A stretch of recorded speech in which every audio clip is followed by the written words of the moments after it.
नमस्कार। मैं हूं doctor K B Rai, former adviser government of NCT of Delhi. Service matters की इस सीरीज़ में हम आज बात करेंगे रिटायरमेंट ऑन सुपर एनुएशन। इसका अर्थ है कि जो भी आदमी नौकरी के अंदर आया हुआ है वो टिल लास्ट डेट जब का उसका रिटायरमेंट आने को ड्यू होता है तब तक वो उसमें काम करता रहेगा, अनलेस किसी अनफोर्स सर्कमस्टांसेस के कारण उसको वीआरएस में धकेलना पड़े या रिट्रेंच करना पड़े या कंपल्सरी रिटायर करना पड़े, etcetera etcetera. Normal government servants जो हैं 58, 60, 62, 65 और कई दफ़ा इससे भी आगे तक सुपर एनुएशन उनका ईयर्स होता है, depending upon the cadre of service they are working. हर कैडर की अपनी लेंथ ऑफ सर्विस अलग अलग डिफाइंड है। ज़रूरी नहीं कि सबको एक ही कैडर में डाला जाएगा। जैसे सुप्रीम कोर्ट, हाई कोर्ट के जजेस जो हैं 65 साल तक चले जाते हैं और मेडिकल सेक्टर के साइंटिस्ट वगैरह जो हैं वो 62 और 65 तक भी चले जाते हैं। इस प्रकार से हर कैडर की अपनी अपनी रिक्वायरमेंट्स होती हैं, तो उनके अनुसार से सुपर एनुएशन की डेट फिक्स होती है। इसमें 58 से 60 नॉर्मली फिफ्थ पे कमीशन ने कर दिया था कि 58 साल वालों को 60 साल तक आप सुपर एनुएशन करने की इजाज़त दे दें, परंतु इसको भी सभी ऑर्गेनाइजेशन ने एक्सेप्ट नहीं किया। कुछ एक ऑर्गेनाइजेशंस आज भी 58 साल पर रिटायरमेंट रखती हैं, बाकी by and large 60 years mostly हो ही गया था।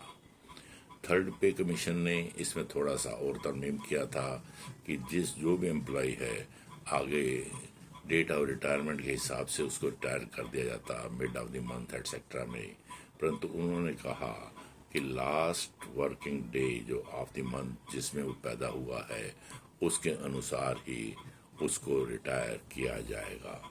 यानी कि अगर कोई आदमी जनवरी के 2 तारीख को रिटायर होना था, जो उसका डेट ऑफ बर्थ पड़ता है, तो उसको 31 जनवरी तक लेकर जाया जा सकता है। उसका डेट ऑफ सुपर एनुएशन 31 जनवरी होगा। इस प्रकार से यदि किसी का date of birth first date of the month होता है तो उसको पिछले मंथ का अंदर जो लास्ट डेट है उसमें रिटायर ट्रीट किया जाता है। फॉर एग्जांपल, अगर कोई 1 जनवरी को रिटायर होता है तो उसको 31 दिसंबर में ही पिछला मंथ जो था उससे पहला उसमें सुपर एनुएट कर दिया जाता है।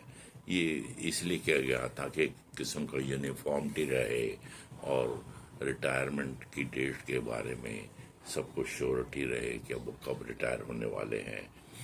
Normally, orders of retirement will be issued well in advance. किसी भी व्यक्ति को एडवांस में 6 महीने 1 साल पहले बता देना चाहिए कि वो अब रिटायर होने वाले हैं और उनकी सर्विसेज फलां डेट से वैध नहीं मानी जाएगी। ऐसा ना करने के कारण कई दफ़ा ऐसा हुआ कि कोई एम्प्लॉय उस डेट ऑफ सुपर एनुएशन के बाद भी काम करता रह गया गलती से, परंतु ऐसे केसों में फिर रिस्पॉन्सिबिलिटी फिक्स होती है कि किसकी गफलत से ऐसा हुआ और वो रिटायर क्यों नहीं ड्यू डेट को हो सका। इसलिए इसके साथ साथ उनके पेंशन पेपर्स भी समय पर बनने होते हैं, तो अगर रिटायरमेंट ऑर्डर इशू हो जाता है तो तैयारी कर लेता है कहाँ कहाँ से उसको एनओसी लेना है और कहाँ कहाँ उसको एनओसी लेना है और कहाँ कहाँ उसको अपना फॉर्म भरने हैं, किस प्रकार के फॉर्म भरने हैं, किसके नाम पेंशन देनी है एटसेट्रा। इसके लिए जो अप्रूव फॉर्म है उन्हीं को भरने की आवश्यकता है ताकि उनके अनुसार उसके रिटायरमेंट के पेपर्स स्क्रूटनी हो सकें, उसकी लेंथ ऑफ सर्विस पूरी जो है देखी जा सके, उसके सर्विस रिकॉर्ड पूरा देखा खंगाला जा सके, उसको कितना लीव एनकैशमेंट मिलना है, कितना ग्रेचुटी मिलना है, पेंशन अगर एलिजिबल है तो कितना पेंशन मिलेगा। इन सब चीज़ों के लिए पहले से ही तैयारी करने की आवश्यकता होती है, so that on the due date he gets the all the relevant pension papers etc etc। उसको जो चेक्स वगैरह देने हों वो भी उसको समयबद्ध तरीके से मिल जाए। तो रिटायरमेंट एज के बारे में हमारा FR 56J कहता है कि except as otherwise provided in this rule every government servant shall retire from service on the afternoon of the last date of the month in which he attains the age of 60 years और 58 years, जो भी उसको service cadre के अनुसार entitled है। जैसे मैंने पहले ही कहा कि लास्ट डेट को उन्हीं लोगों को रिटायर किया जाता है जो 1 तारीख के बाद पैदा होते हैं, और यदि वो 1 तारीख को पैदा होते हैं तो उनके लिए last date of the previous month becomes this date of superannuation. इस प्रकार से ये जो रूल्स हैं एक वर्कमैन के ऊपर लागू होते हैं who attain the last date of superannuation. In this class a workman means a highly skilled, semi-skilled or unskilled artisan employee on a monthly rate of pay in an industrial or workshop establishment। परंतु इसके अलावा कुछ ऐसी भी पोस्टें हैं जहां 60 साल के बियॉन्ड भी रिटायरमेंट एज है।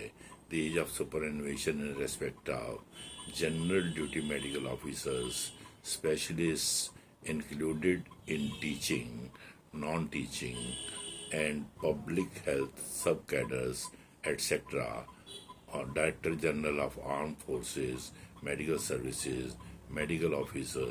इस प्रकार से बहुत सारे मेडिकल के ऐसे पोस्टें हैं जहाँ पे रिटायरमेंट एज 65 तक भी जाती है। कई और भी कैडर्स हैं जहाँ पे इनकी एज 65 जाती है, जैसे नर्सिंग, टीचिंग फैकल्टी है, नो गवर्नमेंट। इसके अलावा नॉन टीचिंग में भी स्पेशलिस्ट जो हैं कई होते हैं, उनके लिए 62 भी कर दिया जाता है। तो इसकी एक लंबी सी लिस्ट है जो डिफरेंट पोस्टों के लिए समय समय पर डिफरेंट यार्डस्टिक्स के अनुसार उसको देखा जाता है, और ये कई दफ़ा चेंजेस भी इनमें आती हैं in the interest of citizens.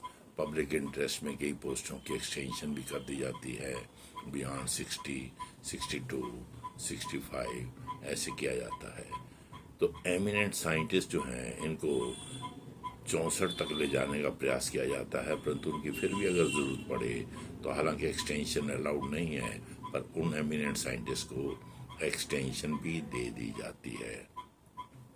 इसी प्रकार से टॉप पोजीशन हैं, जैसे कैबिनेट सेक्रेटरी महोदय हैं, उनको भी लंबे अरसे तक अगर रखना हो तो रखा जाता है, उनको एक्सटेंशन भी दिया जा सकता है, तो इसके लिए भी प्रावधान है।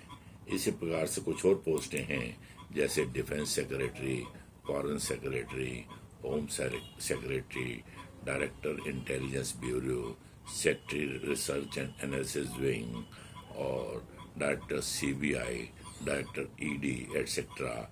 इनको भी बियॉन्ड सुपरएनुएशन भी कई दफ़ा एक्सटेंशन दे दी जाती है।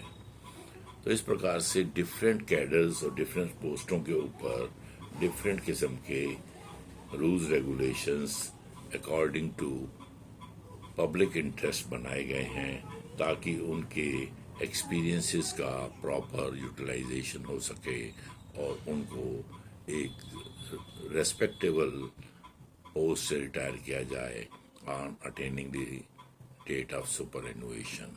अभी हाल ही में ED के डायरेक्टर महोदय को 2-3 दफ़ा एक्सटेंशन दिया गया, परंतु उसके बाद सुप्रीम कोर्ट ऑफ इंडिया ने इसका संज्ञान लेते हुए उस पर अंकुश लगाने का प्रयास किया, फिर भी उनको कुछ महीने का और एक्सटेंशन देना पड़ गया, तो उसके लिए सुप्रीम कोर्ट ने एग्री कर लिया।